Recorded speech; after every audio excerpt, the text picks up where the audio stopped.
This is Polyamory Weekly, tales from the front of responsible non-monogamy from a pansexual, kink-friendly point of view. A warning for our under-18 listeners. This is an adult-oriented podcast about really lascivious things, like communication and honesty in relationships. If you're under 18 and looking for upfront advice and answers to questions about sex, please visit scarletteen.com.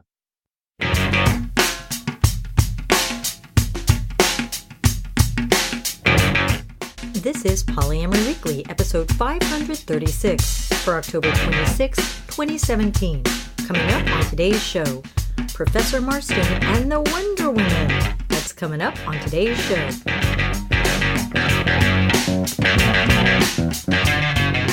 Hello, everyone. I'm your host, Minx, and I will soon be joined by my dashing co-host, Lusty Guy, and by our amazing guest, the sociologist and specialist in gender studies, Mimi Schippers, to talk about this groundbreaking, trailblazing poly movie that just came out, Professor Marston and the Wonder Woman. But before we get into the interview, I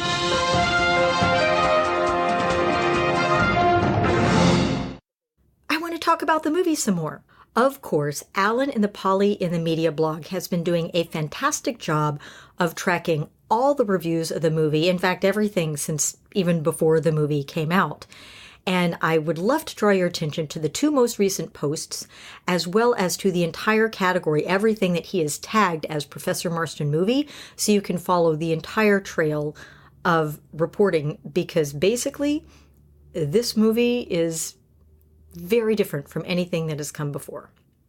So the most recent post from October 23rd is entitled, Marston Movie Wins More Poly Plaudits, Sinks at Box Office. Director and Angry Granddaughter Face Off in Print. So here's the thing. As we will discuss later on in the interview, this is a fucking awesome movie for poly people. It is the most beautiful portrayal of polyamory that I have ever seen. However, it is just tanking at the box office. Attendance is terrible. When we went to see it, which was about a week ago, there were maybe 5 other people in the theater apart from us, and we might have been the only ones crying. I'm not sure. But the truth is, it's losing money, so please go and see it while you can. Minx is telling you, go out and see this fucking movie. You know, I don't know if we can make a big difference in terms of numbers or finances, but at the very least, you have the opportunity to see this movie that is truly the first sympathetic and romantic comedy genre portrayal of polyamory ever. And don't you want to be able to tell your grandkids that? In this post, he mentions a couple of reviews. One I read recently, which is in Vice, is called Professor Marston is a Trailblazer for Polyamory in Film, which is true. The director, Angela Robinson, is quoted as saying, I wanted to tell a very organic love story between 3 people. Robinson said she's been surprised and warmed by the film's warm reception from polyamorous and queer critics, and agrees that she hasn't seen any other films that portray polyamory quite like Professor Marston does. Fabulous article, highly recommended. I'll provide all the links in the show notes at polyweekly.com or in the show notes section of your favorite podcatcher app. Le Monsoon at Birth Movies Death calls it an enormous milestone in representation.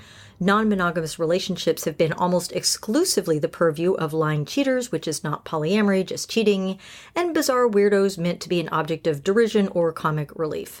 So true. He mentioned several others, including Joreth, but she sent us an audio movie review, which we'll play in a little bit. He also does point out that the granddaughter Christy is really upset with the portrayal mostly of Elizabeth and Olive as bisexual, which was a fairly well-documented fact, but I suppose nobody really likes to think of their grandparents as being bisexual. And what Robinson says about this is, when I first learned of the story, it looked like it was a story of a man who had a wife and a mistress. Then I came across this one core sentence. Olive and Elizabeth lived together for 38 years after Marston died. That was the moment I realized I was writing a love story. 3 people came together and formed a family. Marston drew inspiration out of his beautiful, complicated life. My film is based on a true story. I conducted first-hand research for the film. I've read everything there is to read on the subject, including all of William Moulton Marston's writings. There are some known facts about Marston and his family. But like any work based on history, I took creative license to best tell the story from my own personal understanding and point of view. And we will talk about that in our upcoming conversation. The previous article that Alan wrote in his Poly in the News blog was from October 17th, entitled Professor Marston's Opening Weekend, and Facts It Gets Wrong and Right. So this is based on Alan's personal viewing of the movie, which he calls, by damn, it's the loveliest, most down-to-earth, most kind and moving representation of a poly family ever to appear on screen as far as I know. All those mainstream reviews I've been posting here, it's at least as good as they lead us to expect. But he does point out he saw it just a few days ago and there were only 3 people in the theater. And he said everybody else has been talking about the poor attendance when they saw it. And even for an independent biopic, it has barely made over $700,000. So please tell your friends, post about it on Facebook, post about it on Twitter, tell your friends, get your poly group together to go see it. Let's get groups of 10, 20, 30 people together to see this movie. And yes, he does talk about the campaign that Christy, the granddaughter, is waging against this, despite the documentation in that particular article.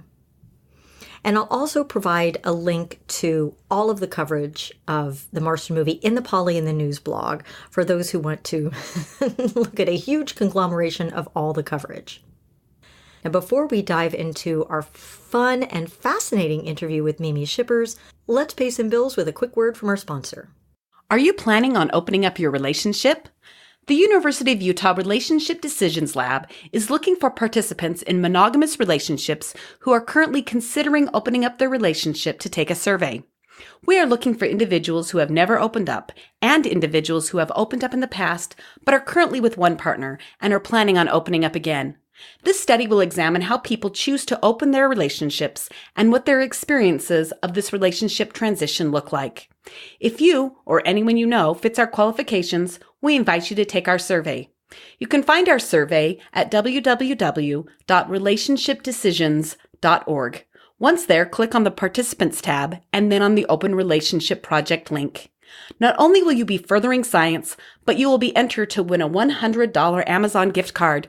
Again, the link is www.relationshipdecisions.org. Click on the Participants tab and the Open Relationship Project link.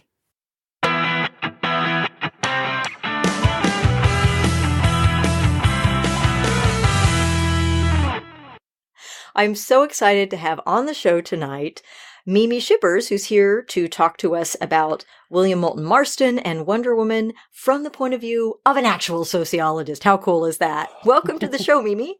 Thanks, Mix. It's great to be here. Definitely welcome. And I'm so impressed you got like all 3 names right. I can never remember the dude's name, and you got first, middle, and last. I have to think about it because I always want to call him James Marsters because I'm in love with Spike. That's impressive. I'm terrible with names. I am impressed. That's why your name is at the top of the show. That's why you're the producer. You're in charge. Anyway, sorry. It's about you, Mimi. Hi, welcome. Hi, Lusty Guy. So, Mimi, tell us a little bit about your background and why you're interested in this. Sure. So I am a sociologist, and I teach at Tulane University in New Orleans. I have a joint position in sociology and gender and sexuality studies.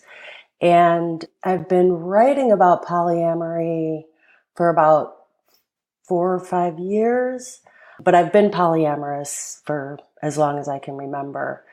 And you had a book published last year, correct? Yeah, August of 2016, called Beyond Monogamy.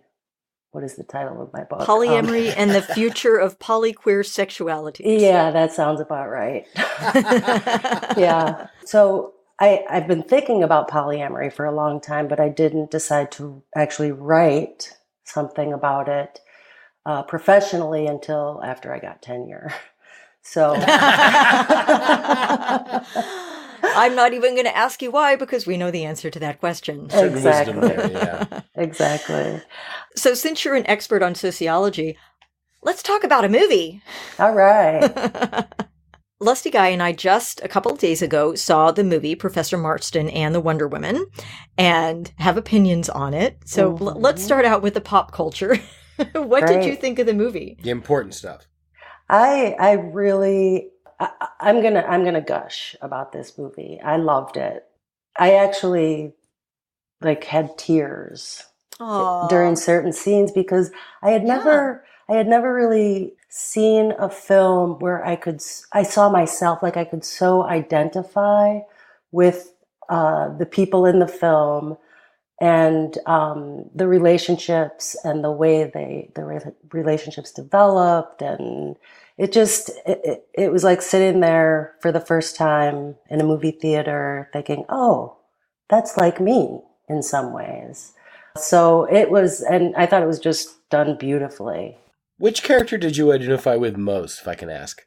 With Elizabeth's character. Elizabeth, okay. And please continue, but... Because she is... You say continue and I interrupt. I interrupted first, so it's all my fault. Fault is a broken model. It's true. Boy, whoever says that's a smart guy. There you go.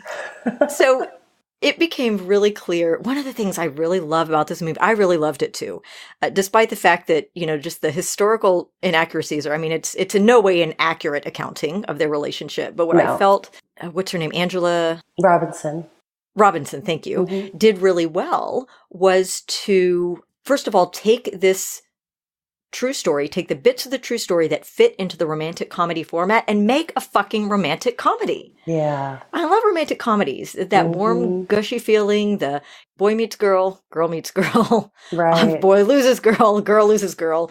That whole scenario, that familiar format, and made it fit in a really beautiful and, as you pointed out, touching way. Elle was actually crying at one point too, right? Yeah, that's right. Elle cried at one point as well. Yeah. So, I agree. I found it to be a very well done movie. As I said in my own little write-up of it, the weakest point of it was the script, and the script was good. So whenever you can say that about a movie, that the weakest point was still good, away you go. I thought that, if I were going to talk about that for a moment, I thought that the conflict to end the second act about the future of their relationship felt bolted on, and that and didn't actually happen. Yeah, well, but it didn't happen. I didn't care. I'm talking. So here's the bigger topic. I'm not looking for this movie or any other movie that I ever go to be a history lesson. And I think to look at a movie and judge it on its accuracy to historical events, if it is not actually a documentary and purporting to be accurate, is to bring a layer of analysis to the film that isn't really supported by what it is. And even documentaries are narratives, edited narratives of history. So exactly. Yeah, you're choosing an angle, you're choosing a lens through which to view a plethora of facts, and you're choosing which facts are omitted and which one can stay in. Right. So one of the things that I found fascinating about this movie that from Lusty Guy's account was not true in the Lepore book was that this movie, the hero, the protagonist, is Elizabeth. Yeah. William Moulton Marston, I know his name was first in the title and on the banners. It's not really about him. In the fact that he created Wonder Woman and the lie detector, yeah, but really the movie is the love story between Elizabeth and Olive. They are the main characters. That's really it. And I'm like, is it just me? That's so cool, right? Yeah, that's exactly what I loved about it, because the Lepore book centers William Marston. And we don't have to get into the book yet, but in Lepore's book, Marston is the center, and she, from my reading of it, she characterizes the women as sort of being forced to go along. And not even sort of. There's that express ultimatum. Yeah. Now, at least in the genesis, I think that over time, the book paints a picture of women who really wouldn't be forced to do anything and, continue the life that they created after his death. But the genesis of it, certainly in that book, is the ultimatum. Well, what's interesting is that Elizabeth and William had a relationship with another woman. Marjorie Wilkes Huntley, I think her name is. And Elizabeth talked about them as being a threesome. So I'm not so sure that the characterization of Elizabeth having desire for Olive and being interested in cultivating relationship with Olive, that part of the movie, I'm not sure that's so inaccurate. Well, I think that from a vantage point of almost 100 years later, right, close enough that it rounds to 100 at this point, into somebody's heart and bedroom, right, it's really almost impossible to know.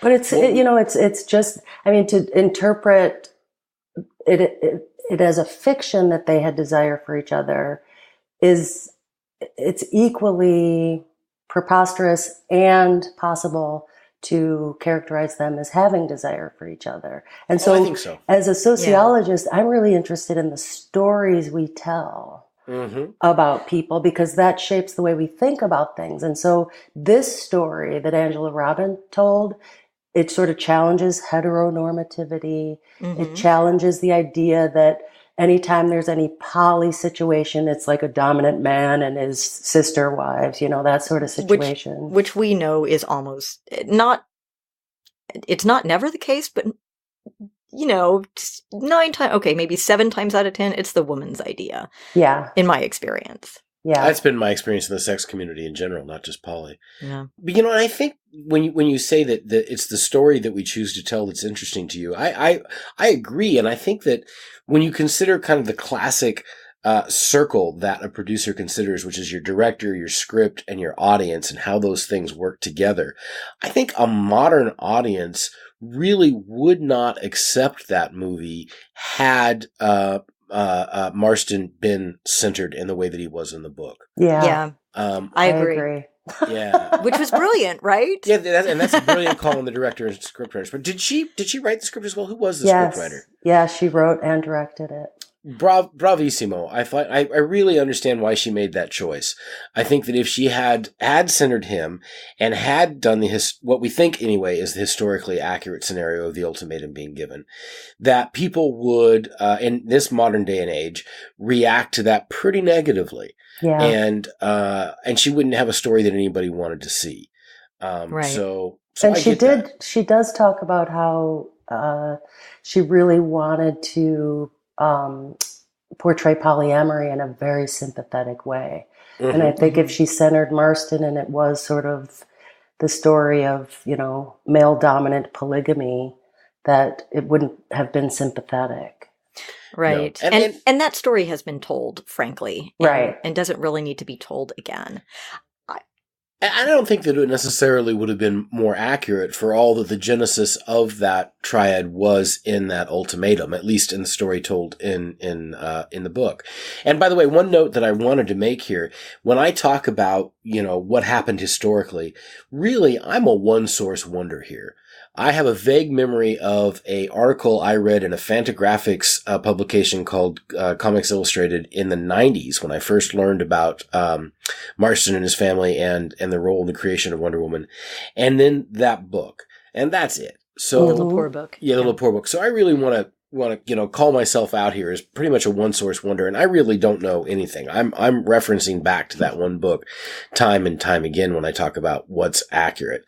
But assuming that it is, for all that relationship had its genesis in that ultimatum depicted in that book, it certainly seems to me to be true that in the decades that followed, it was a co-equal partnership, as portrayed in that book.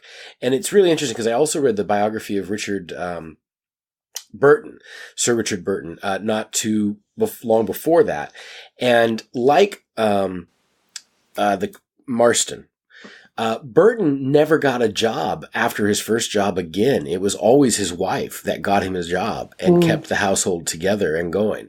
And I saw that in Marston as well. Yeah. And that level of partnership in keeping the family afloat and moving doesn't happen in something that is coercive, in my impression. Yeah. And even the ultimatum, as written by Jill Lepore, it's told as he came to Elizabeth and said, I want Olive to be part of our life, and if you don't allow this to happen, I'm going to leave you.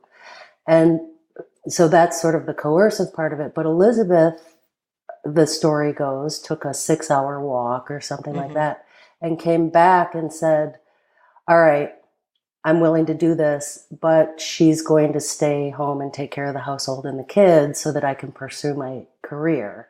So it wasn't just, oh, I love you, dear, and I want to keep you, so I'm going to go along with this. I mean, she was, according to Lepore, very pragmatic about it. She counteroffered. It was a consensual negotiation, which came out very, very much in the movie, too. But she was Wonder Woman. I think every woman, after seeing this movie, how could you not want to be Elizabeth Marston? Yeah. Oh, isn't she awesome? Oh, my God. I loved her. I want to take advantage of the fact that you're a sociologist, also with a degree in gender studies as well, and ask, what kind of effect do you think this movie is going to have on the world in general in terms of understanding polyamory? I can't speak to the effect on individuals. I'm really interested in the effect of the presence of the movie as a story on sort of the way we in this culture think about relationships and think about polyamory and think about kink and think about gender.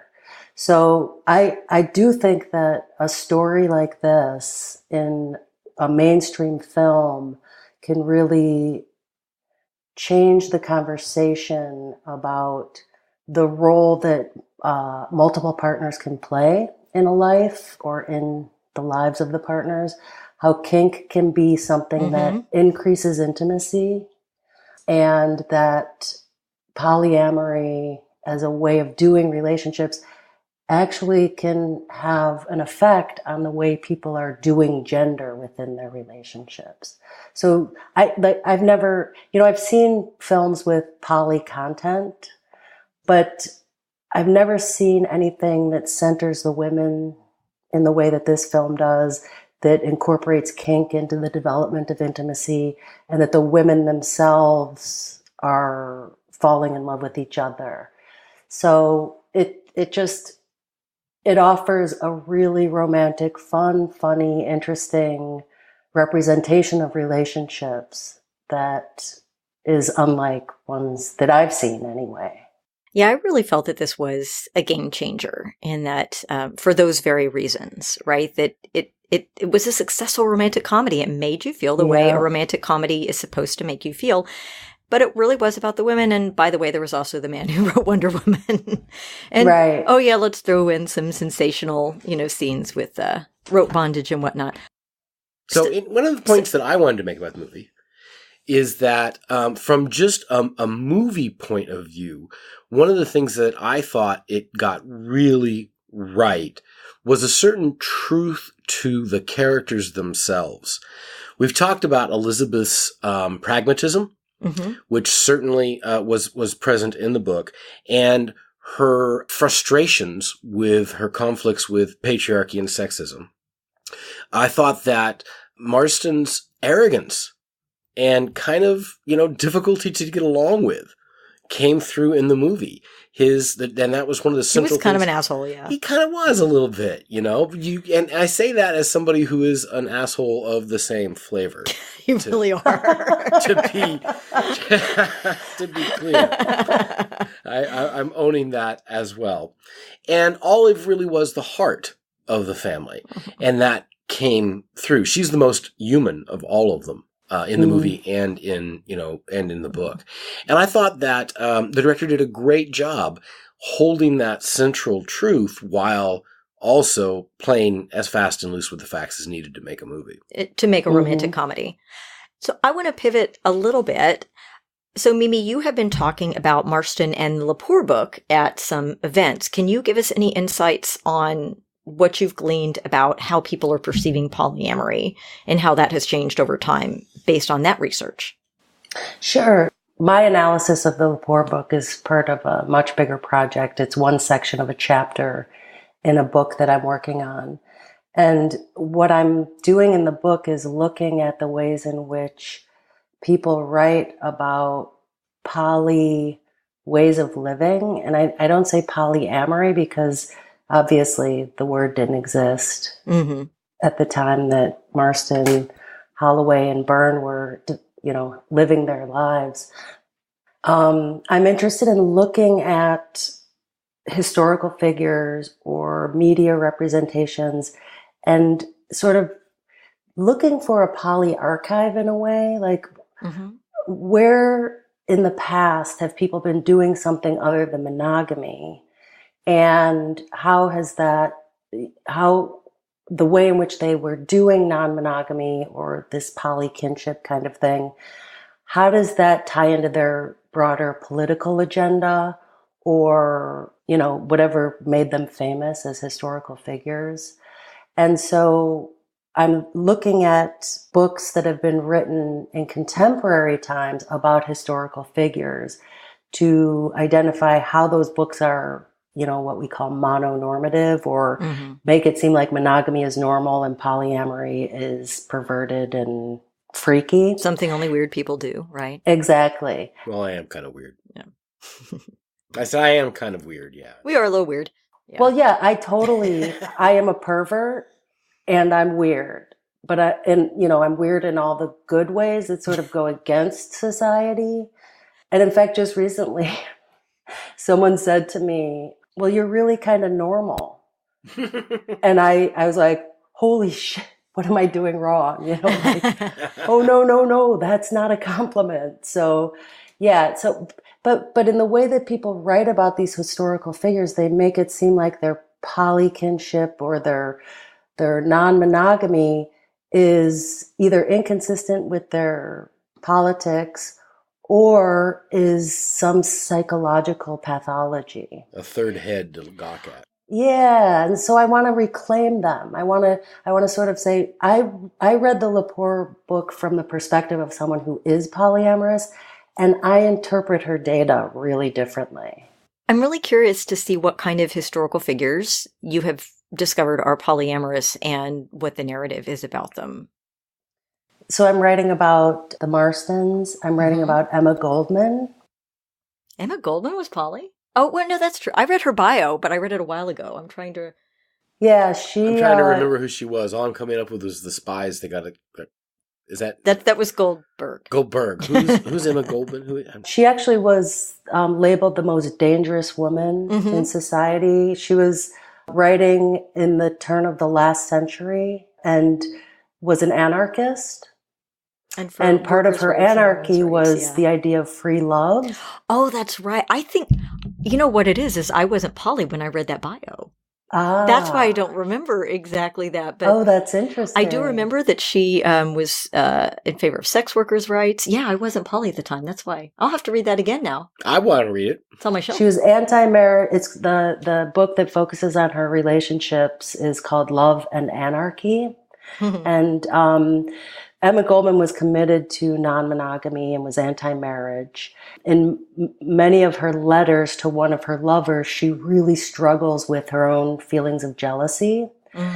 And the author interprets that as she really didn't want non-monogamy. And so from my perspective as someone who's polyamorous and open, it's not that you don't struggle with jealousy, it's that you work to overcome it. Exactly. You work to deal with it and understand it. Exactly. And that really illustrates something that you've alluded to and that we've spoke about before, which is that your mononormative stance makes you interpret that data in a negative way. But when you think about it, everybody in monogamous relationships struggle with jealousy all the time as well.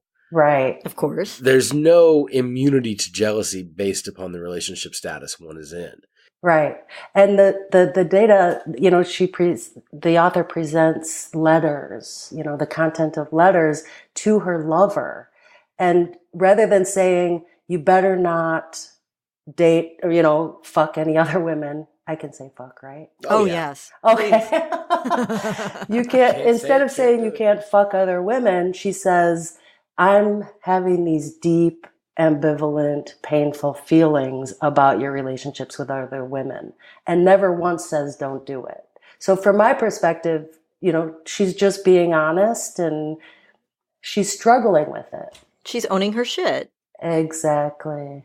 So from my perspective as someone who is polyamorous, I read it completely differently. So I want to offer an alternative interpretation. And now I'm like, okay, I know we can't talk about this the whole interview, but now I want to know what other bios you've read that you're interpreting differently. Another one is E. E. Cummings. Oh, yeah, I knew about E. Cummings. Oh, I didn't. Yeah, E. E. Cummings wasn't monogamous and was committed to non-monogamy. And his biographer interprets it as immaturity and inability to commit. So what's just like my mom. Yeah, you know what I mean? Yeah, that's so what I'm doing is for in each case, the biographers are interpreting non-monogamy through a gendered lens. So the men are domineering or unable to commit and immature, and the women really want monogamy and can't handle doing non-monogamy. But their feminism won't let them or something, Yeah. I guess is the that's a narrative good there. layer. Well, that sounds like that's how Emma Goldman, was perceived. I can't wait to read this book. How far along are you in writing it? I'm supposed to have it to the publisher March 31st. Okay. Ooh. All right. So we gotta wait for a couple of months. Damn it. Well, if it would be useful to have a blurb from Cunning Minx and get a look at galleys, let us know. Oh, absolutely. wonderful. Hit me up. I will take you up on that. So you've said that you've been poly for 10 to 12 years. Presumably, like most poly people, you do some tracking of poly in the media. Yeah. What sociological changes have you noticed in the time that you've been poly? Well, there's a lot more content out there. Mm-hmm. And it wasn't until like 2005, 2006 that polyamory actually started showing up in the media as a topic of conversation. And at the time, it was very much gawking, look at the freaks. Mm-hmm. And I remember. They don't understand that they're not capable of doing this. And now I see it, I think there are many more positive mainstream discussions about polyamory, but I noticed this trend that it's being portrayed as this neat little thing that can make marriages last. So it's like, in the mainstream media, it's portrayed as for people who have long-term monogamous couple relationships, this is a stopgap so that you can tolerate. Way to add a little spice. Yeah, exactly. Not always, but it's a pattern. Yeah, there's definitely been a lot of that, much to my frustration over the last 5 years. Have you seen the spate of articles coming out in the last year or two, though, that are about this is what millennials are doing almost as a default? Yeah. As opposed to an existing couple opening up their relationship for whatever reason, to avoid being bored, to avoid cheating, blah, blah, blah. You know, that whole model, right? The sort of mononormative model of, save your marriage by adding a unicorn, right? But there have been a lot of articles lately on millennials saying they're not just multi-dating, they're not just dating around, they're polyamorous. They're saying they're having long-term loving relationships with people of different genders, of the same gender, and that is the new normal among millennials. Have you been seeing more of that? I feel like I have. I have. And I'm seeing it in my classroom. So I teach millennials right now. They're undergrads. And last semester, we were talking about polyamory in class, and one of my students said, I just can't imagine what it was like before people talked about polyamory. Before cell phones or polyamory. That warms my little poly heart. That we've got a generation coming up saying, oh my gosh, you people had to just default to monogamy. That's so weird. I know. That was a great way to look at it. It just makes me feel old. I know. But I'm perfectly fine with being wise and old in the classroom. There you go. That's fantastic. I know our time is almost up, and I feel like we've barely scratched the surface of what we want to talk about. But is there anything we haven't yet talked about, or anything I didn't ask you that you wish I had? No, I don't think so. This was really fun. Great conversation. I mean, I've listened to you, Minx and Lusty Guy, for years, and I have recommended the Polyamory Weekly podcast to probably 500 people. Oh. Wow. Awesome. You're the reason our numbers got a bump. Thank you. Careful, she'll ask well, for a I'm really out as poly in New Orleans, and I started a meetup group, and I teach a class on polyamory at the university. And so I get lots of people saying, listen, I'm thinking about being polyamory. Do you have any resources? And you are the first go-to. Aw. Oh, that's so cool. I'm blushing. I'm like, oh, little squee. Yay. And if you ever want poly speakers to come in and speak to your class, we love New Orleans. I was actually going to say something like that. We're trying to get more into the university. And we will provide links to things we've been talking about, the movie and the Lepore book. And where can we find more of you, Mimi, for people who want to find out more about you and your classes and your research? MimiSchippers.com. SCHIPPERS. We'll put it in the show notes. Great. And I have a blog called Marks and Drag. I love that. Half the reason we brought you on the show is because we love the title of your blog. Let's just be honest. That's a good one. That's a good one. And on that blog, you write about feminism, queer stuff, sociological stuff? Yeah, I take current events. The most recent post is about the film. So I take things that are happening out in the world and sort of give them a sociological spin and think about gender and queer sexualities.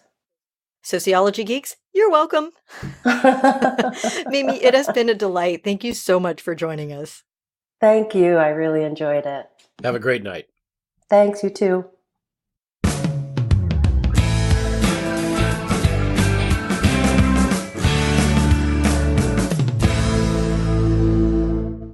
And thanks again for Mimi for taking the time to chat with us about this movie.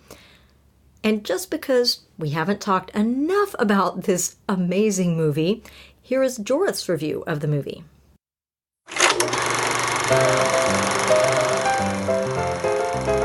And now it's time for Polyish Movie Reviews.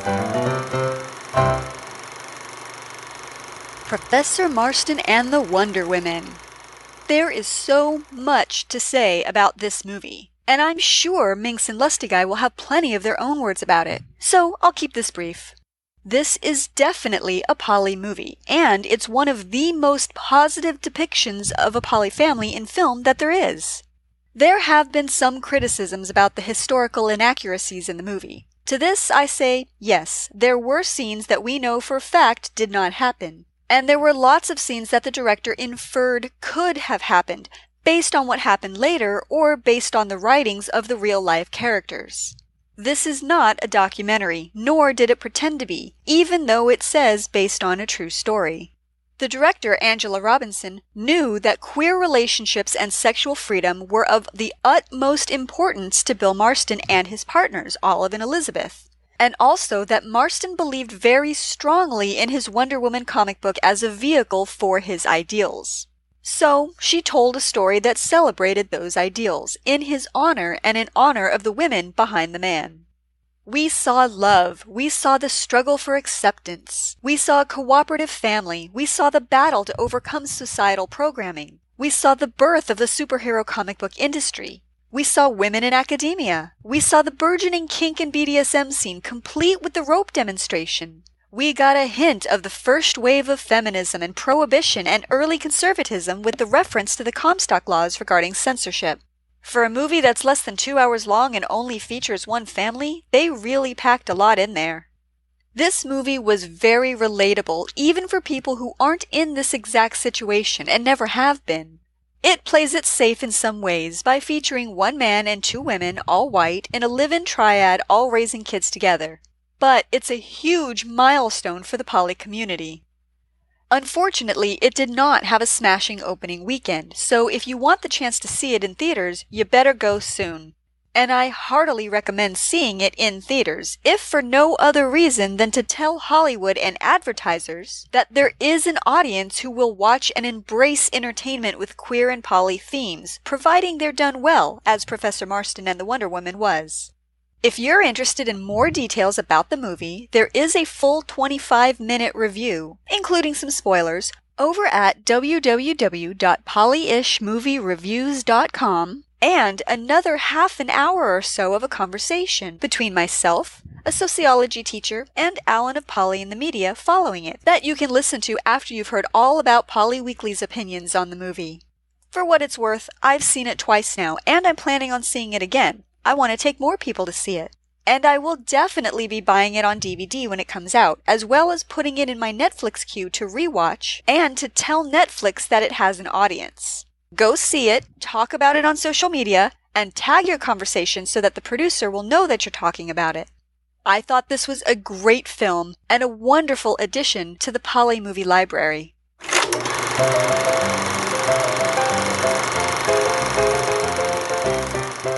Visit www.polyishmoviereviews.com for transcripts, show notes, full-length episodes, and the complete list of Polyish movies. You've been listening to Polyish Movie Reviews with your host, Joreth, where I watch the crap so you don't have to.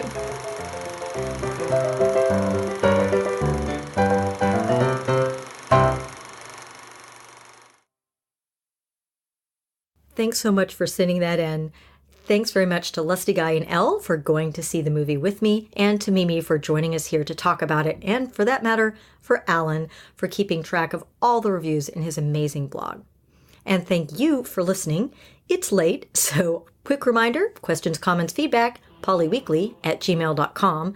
To book us or for any business proposals, lustyguy@polyweekly.com. Find us on Twitter @polyweekly or on Facebook, facebook.com/polyweekly. Thanks for listening, and remember, it's not all about the sex.